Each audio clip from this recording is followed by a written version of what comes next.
Olá, amigos telespectadores, Shalom Aleichem, paz seja convosco. Eu sou o Rabino Ishai Ben Yehudá, sou rabino messiânico, e este é o programa Shabbat Shalom. Todas as sextas-feiras, 18 minutos antes do pôr do sol, nos lares do nosso povo, nós recebemos o Shabbat, um sinal entre Deus e o povo de Israel. Vamos agora ver um pouco do que acontece nos lares judaicos nesta tarde.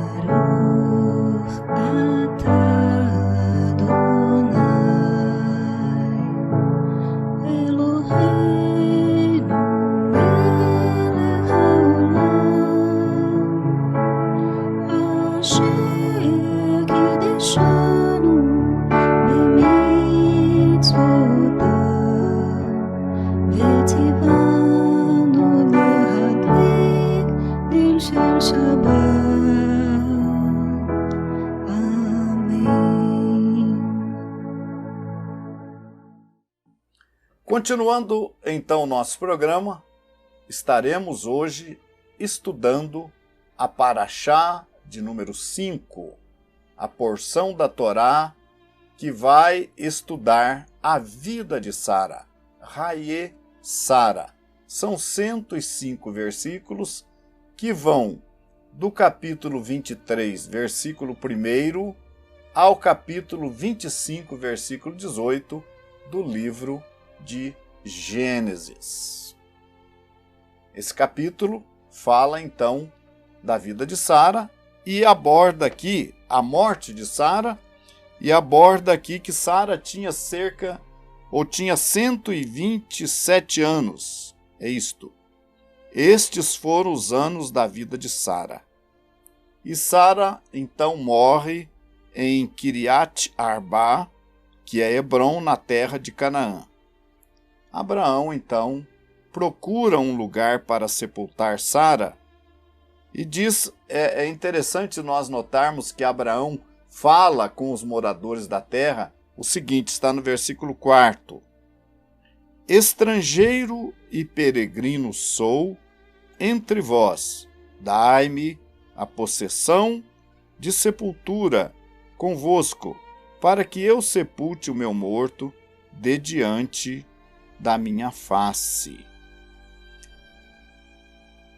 Avino, nosso pai, Abraão, ele faz contato então ali com os moradores da terra e pede um espaço para sepultar Sara. Na verdade, ele quer comprar um espaço e o que acontece? A decisão, então, é de doar a terra. Eles decidiram doar aquele espaço de terra que Abraão precisava. Abraão queria comprar, mas eles quiseram doar aquele espaço de terra para o pai Abraão sepultar Sara. E a gente vê aqui uma coisa interessante. No versículo 11, veja bem o que Efrom, o Eteu, diz para Abraão. Não, meu senhor, ouve-me, o campo te dou. Também te dou a cova que nele está. Diante dos olhos dos filhos do meu povo te dou. Sepulta o teu morto. Agora, uma coisa curiosa nós vamos ver aqui é a reação de Abraão. Diz que Abraão então se inclina diante da face do povo e Abraão pergunta então no versículo 13 a Efrom, ele diz o seguinte, e falou a Efrom aos ouvidos do povo da terra dizendo, mas se tu estás por isto, ouve-me, peço-te, o preço do campo o darei, toma-o de mim e sepultarei ali o meu morto. E de toda maneira, mas veja a reação de Efrom.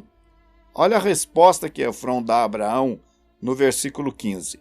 Meu senhor, ouve-me, a terra é de 400 sicos de prata. Que é isto entre mim e ti? Sepulto teu morto. Então, é uma coisa interessante que, apesar dele estar doando a terra, entre aspas, né, a Abraão, ele coloca o preço, ele fala o valor da terra. O que é 400 ciclos de prata entre nós, não é? Sepulto teu morto. E aí então diz o texto que Abraão manda pagar, né? Abraão paga aquele valor. Nem sempre as pessoas... Eu acredito até que Abraão pensou que, quem sabe mais tarde, Efrão podia querer se utilizar daquele favor que tinha feito Abraão. Então Abraão decide pagar pela terra de Sara, e que mais tarde também seria ali, ele também seria sepultado junto com a sua esposa. No capítulo 24, nós vamos encontrar uma outra passagem interessante. Capítulo 24.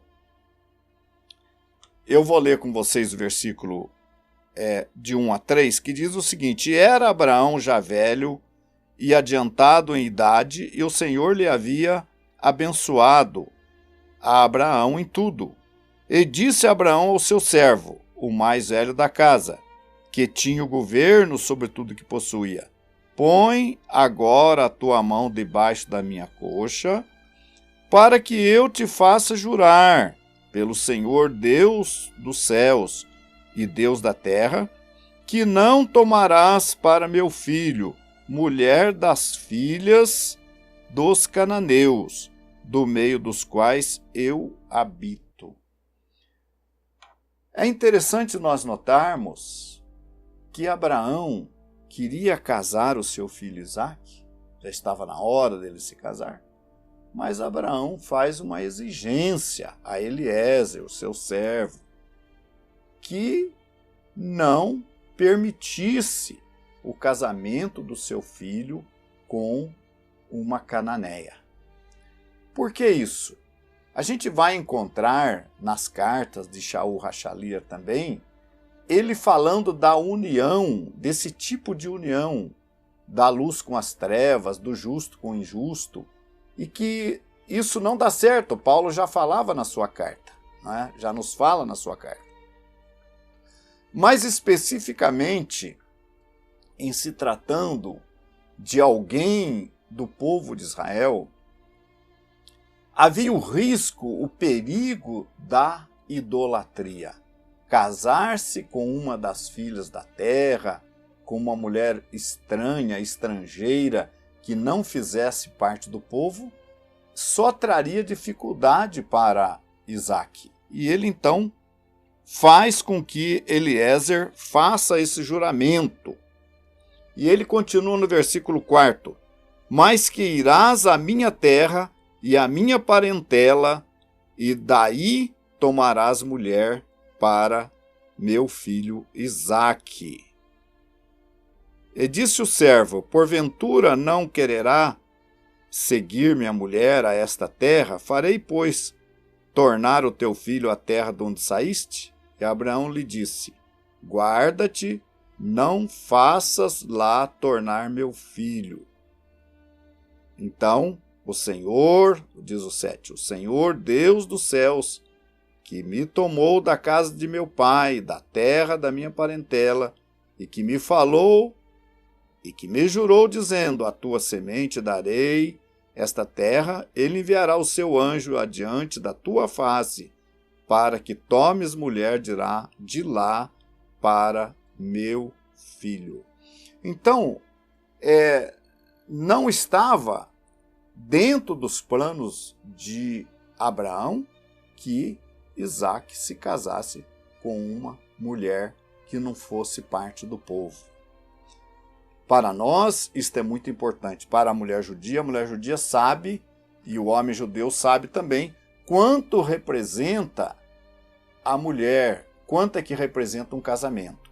A criação dos filhos na fé, as questões de pureza familiar, que poderão afetar o homem, se ele se casasse com uma mulher que não fosse do povo de Israel, enfim, uma série de coisas.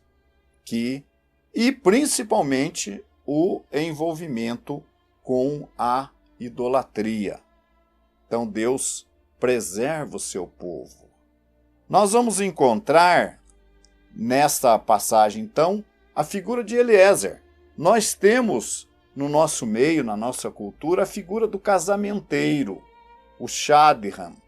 Esse casamenteiro é aquele que intermedia, é aquele que vai encontrar a esposa adequada para o israelita e também o esposo também adequado para uma mulher que serve ao Eterno.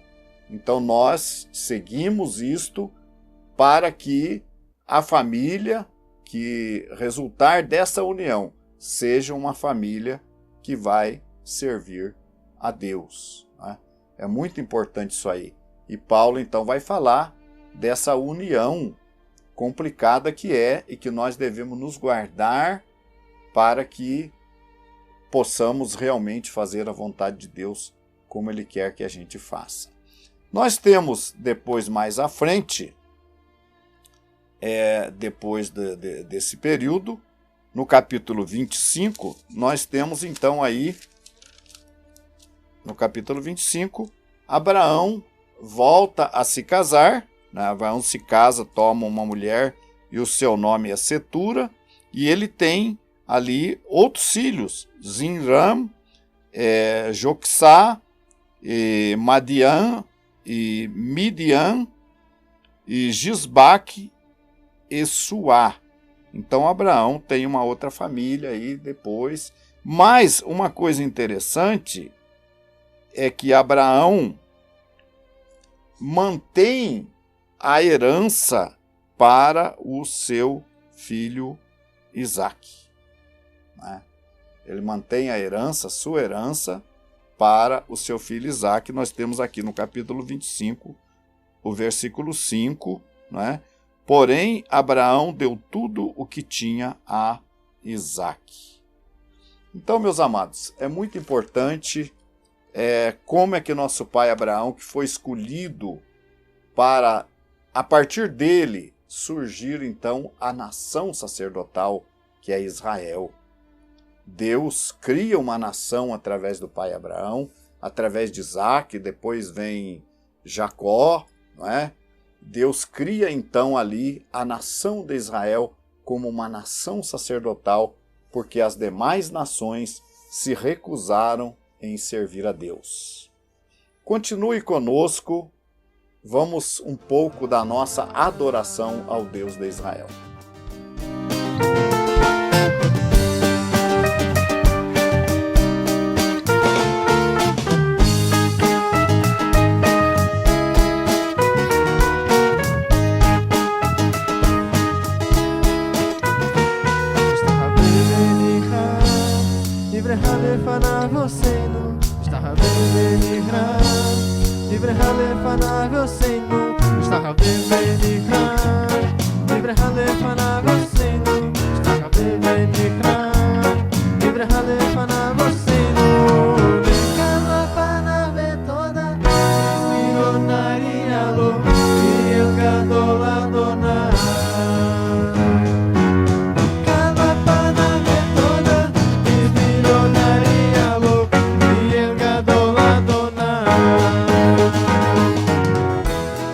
Agradecemos a todos e esperamos vocês novamente na próxima sexta-feira, no horário do pôr do sol, quando estaremos estudando mais uma porção da Torá. Shalom, shalom. A Congregação Israelita da Nova Aliança em Curitiba agradece a TV Super e a direção da PIB Curitiba por esta oportunidade, certos de que o Eterno nosso Deus abençoará aqueles que abençoam o seu povo Israel.